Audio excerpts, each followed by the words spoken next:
Жалал Абад мамлекетинин мурдагы студенти Нарматова Оразайым бизге 2013-жылы тапшырган экен. Орто кесиптик билими тууралуу дипломдун негизинде бизге 3 курска кабыл алынган. 5-семестрден баштап 12-семестрге чейин окуган.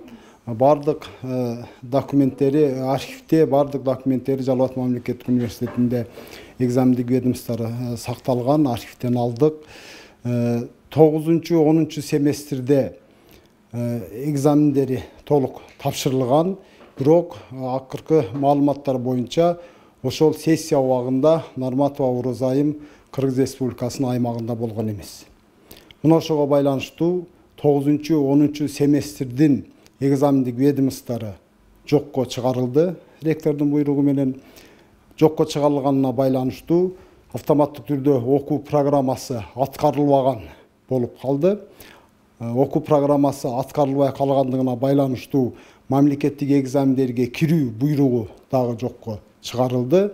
Мамлекеттик экзамендерге кирүү буйругу жокко чыгарылганына байланыштуу Жалал Абад мамлекеттик университетини берген диплому кайра артка чакырылып алынды. Ушуну кантип токтотуп башка жакта жүрсө, эжекелерди дүйнөсү өтөбүз. Ал боюнча азырынча териштирүү иштери дагы жүрүп жатат. Ал жөнүндө Жалал Абад мамлекеттик университетинин өзүнүн комиссиясы түзүлгөн. Ойлойм, бул комиссия дагы акыр аягына чейин карап чыгат болуш керек.